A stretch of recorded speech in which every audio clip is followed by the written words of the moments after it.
Europe, class 10th history की book का chapter 1। तो देखिए स्टार्टिंग में जो है ना, मैं आपको पूरा जो चैप्टर है स्टार्टिंग में बताया गया है इस पेंटिंग के बारे में। मेनली इंपॉर्टेंट जो है ये फर्स्ट पेज पे पेंटिंग बनाई गई है। ये पेंटिंग कौन सी है? The dream of world democratic and social republics, dream of world democratic and social republics, the pact between nations, a print prepared by Frederic रूसो इन 1848। ये वाला जो क्वेश्चन है ना, ये 2012 में आया था। और इस पेंटिंग से 1 मार्क्स के क्वेश्चन कई बार पूछे गए हैं कि ये पेंटिंग कब बनी थी? 1848 में बनी थी। किसने बनाई थी? फ्रेडरिक रूसो ने बनाई थी। फ्रेडरिक रूसो कौन सी कंट्री के थे? ये फ्रांस के थे। इस पेंटिंग का नाम क्या था? तो नाम बिल्कुल याद कर लीजिए, 2-3 बार क्वेश्चन आ रखा है बोर्ड में। The dream of world wide democratic and social republics, the pact between nations. ठीक है, ये 4 प्रिंट्स थे, उनमें से एक था। तो इस पेंटिंग में हमें क्या देखने के लिए मिलता है? ये देखिए ऊपर क्या है, ऊपर हमें क्राइस्ट दिख रहे हैं, जीसस क्राइस्ट दिख रहे हैं। यहाँ पर देखिए ये हमें एंजल्स दिख रही हैं, है ना। और यहाँ पर देखिए ये स्टैचू ऑफ लिबर्टी हमें दिख रहा है। और कितनी बड़ी मार्च हो रही है, ये देखिए यहाँ पे पूरा का पूरा कितनी बड़ी लाइन में लोग आ रहे हैं। तो ये जो है ना, इसमें काफ़ी सारे नेशंस के लोग हैं, अलग अलग देशों के लोग हैं। जैसे कि इसमें फ्रांस के लोग हैं, जर्मनी के, यूएस के, इटली के, हर देश के लोग इसमें हमें अलग अलग झंडे लेकर के दिखाई पड़ रहे हैं। तो देखिए इसमें स्टार्टिंग में बताया गया है कि 1848 में फ्रेडरिक रूसो, जो कि एक फ्रेंच आर्टिस्ट हैं, उन्होंने 4 सीरीज़ का एक प्रिंट स्टार्ट किया, dream of a world made up of democratic and social Republic. इसका उन्होंने नाम दिया। अब पहला प्रिंट जो था इस सीरीज़ का, वो हम लोगों ने अभी पिक्चर में देख लिया है। ये क्या दिखाता है? ये दिखाता है यूरोप और अमेरिका के लोगों को, मेन और विमेन, हर एज के, हर सोशल ग्रुप के। हर सोशल ग्रुप के मतलब चाहे वो गरीब हो, चाहे वो अमीर हो, हर सोशल ग्रुप के लोग हमें इसमें देखने के लिए मिल जाएंगे। Marching in a long train, एक लंबी सी ट्रेन हम लोगों ने अभी देखी है। देखिए कितनी लंबी सी जो ट्रेन टाइप की है, इसमें सारे के सारे लोग जा रहे हैं। तो marching in a long train and offering homage to the Statue of Liberty as they pass by. ये देखिए ये स्टैच्यू ऑफ लिबर्टी है, ये वाला।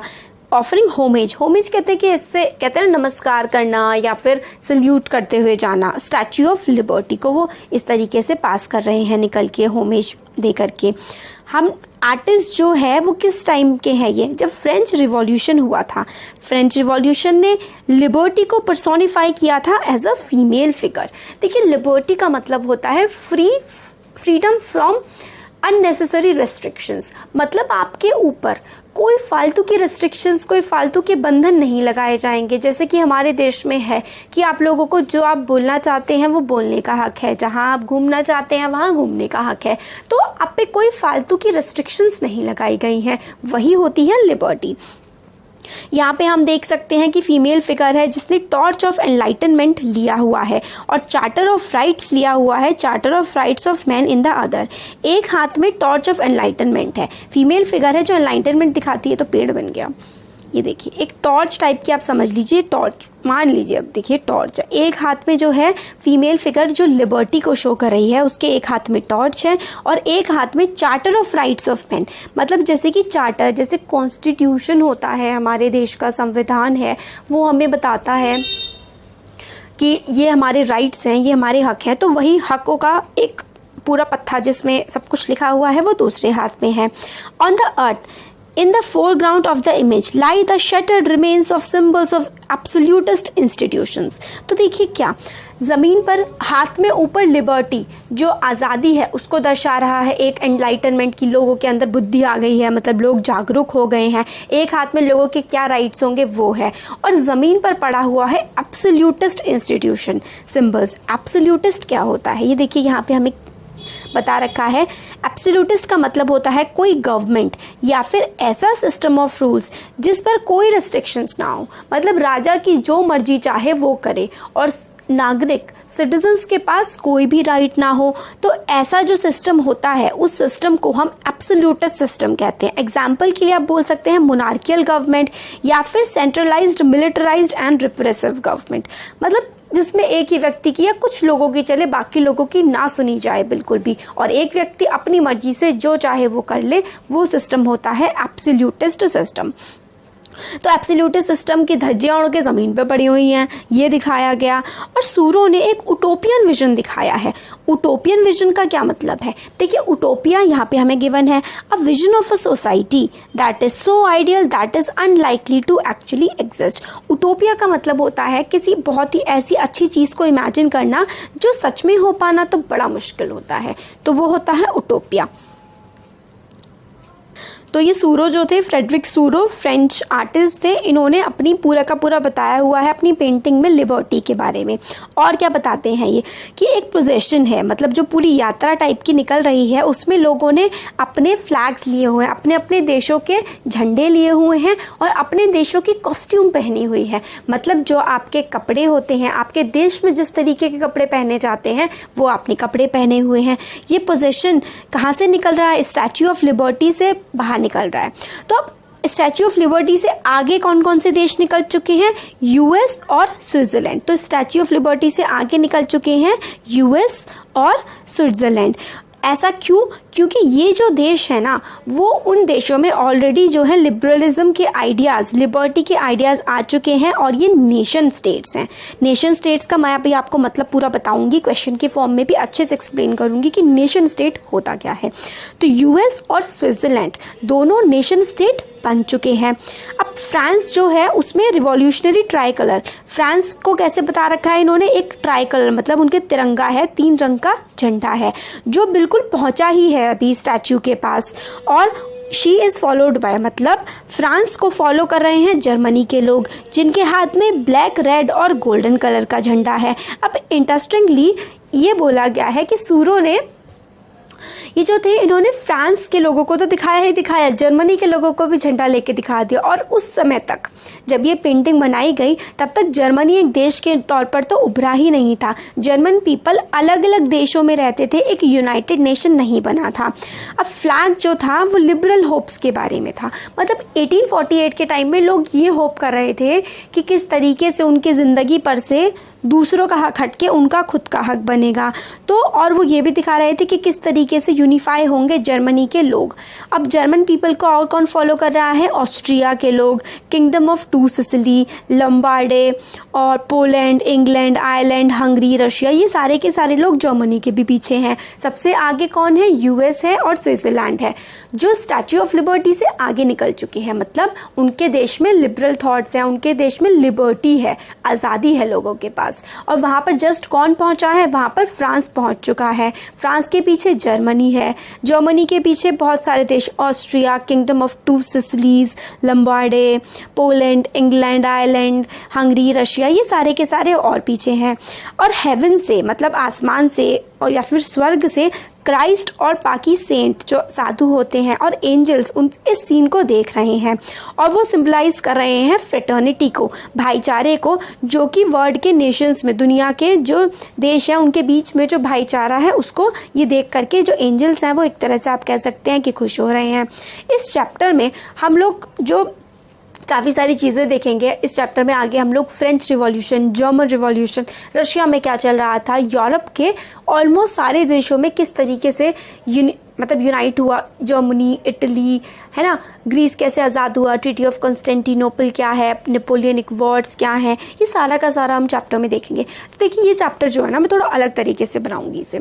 इस चैप्टर में बहुत ज़्यादा हौच पौच कर रखा है, फ्रेंच रिवॉल्यूशन में जर्मनी घुसा रखा है, जर्मनी में फ्रेंच घुसा रखा है। तो मैं ना आपको ऐसे करके बताऊँगी कि पहले पूरा फ्रेंच रिवॉल्यूशन, फिर नेपोलियन ने क्या किया, फिर जर्मन रिवॉल्यूशन बिल्कुल अलग से, और इटालियन रिवॉल्यूशन बिल्कुल अलग से, जो यूनिफिकेशन हुआ है इन सब का, क्योंकि इससे आपको भी अच्छे से समझ आएगा, कन्फ्यूजन नहीं होगा। चैप्टर में कन्फ्यूजन बड़ा है, तो मैं अच्छे से आपको एक एक चीज़ बताऊंगी। तो फिर आगे ये बताते हैं कि जो सूरो हैं कि 19th सेंचुरी के टाइम में जो नेशनलिज्म बढ़ रहा था यूरोप में और बाकी दुनिया में भी फैल रहा था, कैसे पॉलिटिकल चेंजेस हो रहे थे देश में, दुनिया में, और कैसे लोग नेशन स्टेट पे पहुंच रहे थे in place of multinational dynastic empire of Europe.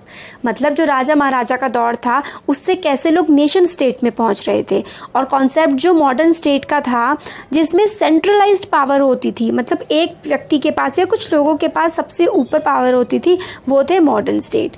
उससे आगे बढ़कर नेशन स्टेट बन रहा था। नेशन स्टेट वो होता है in which the majority of its citizen and not only its rulers came to develop a sense of common identity and shared history or descent. तो मतलब नेशन स्टेट बन रहा था. तो मैं आपको एक बार बता देती हूँ. देखिए डिफरेंशिएट मैंने बताया हुआ है. मॉडर्न स्टेट क्या होता है?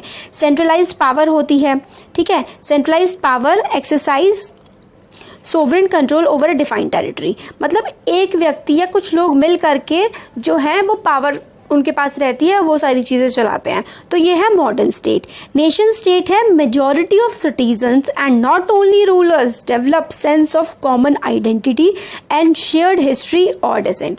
तो इसमें क्या होता है? सारे सिटीजन मिल करके, सिर्फ रूलर, सिर्फ राजा ही नहीं, देश के सारे लोग मिल करके सब साथ आते हैं और वो ये डेवलप करते हैं कॉमन आइडेंटिटी कि हम सारे इसी देश के नागरिक हैं, हमारी हिस्ट्री सेम है, हमारे पूर्वज सेम है और हमें इस देश के लिए सब कुछ करना है.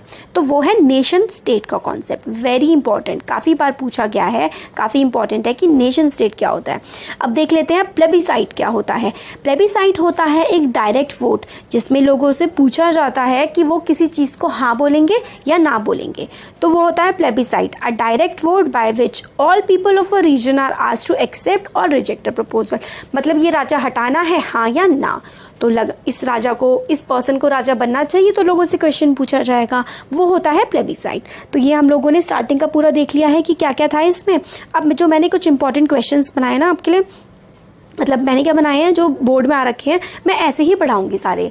जो आगे का पूरा चैप्टर कंप्लीट करूंगी उसमें मैं जो बोर्ड्स में क्वेश्चन आ रखे हैं और जो इंपॉर्टेंट क्वेश्चंस हैं बोर्ड में आ रखे हैं वो भी सारे कवर करूंगी जिस टॉपिक के होंगे, और जो इंपॉर्टेंट क्वेश्चंस होंगे जो आगे पूछे जा सकते हैं वो भी. तो ये वैसे मैंने आपसे पहले ही पूछ लिया था. To which country did the artist Frederic Sorrieu belong. Frederic Sorrieu कौन सी कंट्री के थे? ये 2017 में क्वेश्चन आया है, फ्रांस के थे. हम लोगों ने स्टार्टिंग में देख लिया. अब ये वाला आंसर आप सोच लीजिएगा. मैं आपसे क्वेश्चन पूछती हूँ. Name the French artist who prepared series of 4 prints visualising his dream of a new world.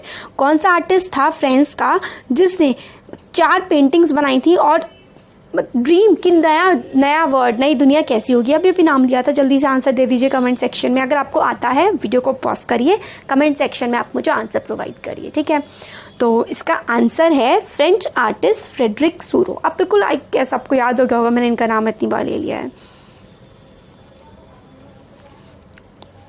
Next question है, name the painting prepared by Frederic Sorrieu in 1848. तो कौन सी पेंटिंग बनाई थी? Dream of world wide democratic and social republics, the pact between nations, 1848. अगर आपको ये word याद हो गया है तो आप मुझे कमेंट सेक्शन में लिख के दिखाएंगे कि भाई क्या है इस पेंटिंग का नाम. बहुत इंपॉर्टेंट है भाई, बहुत ज़्यादा इंपॉर्टेंट है. सीरियसली आपके एग्जाम में, आपके स्कूल के प्री बोर्ड्स वगैरह में कहीं भी पूछा जा सकता है और एग्जाम में भी आने के चांसेस हैं. आपको याद कर लेना है, आपकी हिस्ट्री बुक का पहला बनना है. तो dream of world wide democratic and social republics, the pact between nations कब बनाई गई थी? 1848 में. अब नेक्स्ट जो है थोड़ा सा बड़ा क्वेश्चन है, थीम बतानी है. Explain the theme of Frederic Sorrieu's painting. तो ये क्वेश्चन काफ़ी इंपॉर्टेंट हो सकता है और हो सकता है इस बार एग्जाम में पूछ भी लिया जाए. मॉडर्न स्टेट और नेशन स्टेट तो मैंने आपको बता ही दिया है. तो देखिए हमने पूरा मैंने आपको पढ़ाया था. पेंटिंग क्या करती है? लोगों को दिखाती है यूरोप के और अमेरिका के, man and women of all ages and social classes, marching in a long train and offering homage to Statue of Liberty as they pass by it. ये मैंने बता दिया था कि लोग होमेज पे करते हुए जा रहे हैं जैसे स्टैच्यू ऑफ लिबर्टी से आगे निकल रहे हैं.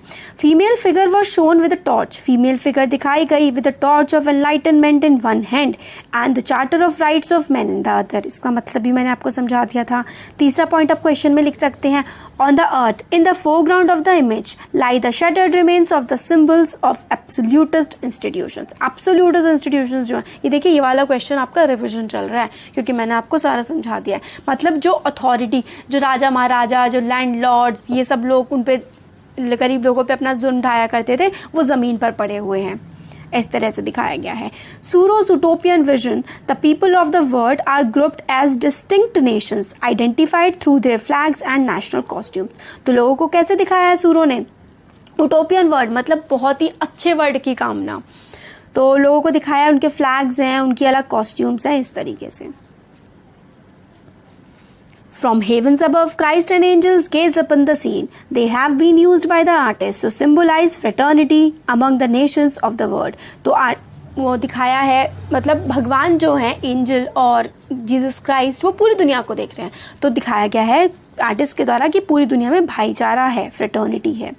मॉडर्न स्टेट का हमने देख लिया था, centralise power between exercise by sovereign control over a defined territory, मतलब एक पर्सन या ग्रुप ऑफ पर्सन, थोड़े से लोगों पे राज करते हैं। और nation state very important, state in which majority of its citizens and rulers develop sense of common belonging and share history or descent, मतलब लोग जो citizens हैं, majority mostly citizens आपस में ऐसा सेंस डेवलप करते हैं कि हम इसी देश के हैं, ये हमारा देश है, हमारी हिस्ट्री कॉमन रही है, हमारा डेसेंट कॉमन रहा है। डेसेंट का मतलब होता है जो पूर्वजों से चला आ रहा है, और उसी देश को वो अपना देश मानते हैं और सब कुछ उसके लिए करने के तैयार रहते हैं।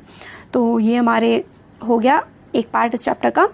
आपको कैसा लगा वीडियो ज़रूर बताइएगा। अगर आप लोग चाहते हैं मैं कंटिन्यू करूं आगे के पार्ट्स, तो जितने भी लोग देख रहे हैं सबको लाइक करना है वीडियो को, तभी मैं आगे का वीडियो बनाऊंगी। कमेंट सेक्शन में बताना है कि किस तरीके से मैं और चैप्टर में इम्प्रूवमेंट ला सकती हूँ, और अगर आप लोग का रिस्पॉन्स अच्छा रहेगा तो मैं आगे जल्दी ही चैप्टर कंप्लीट करूँगी। Thank you.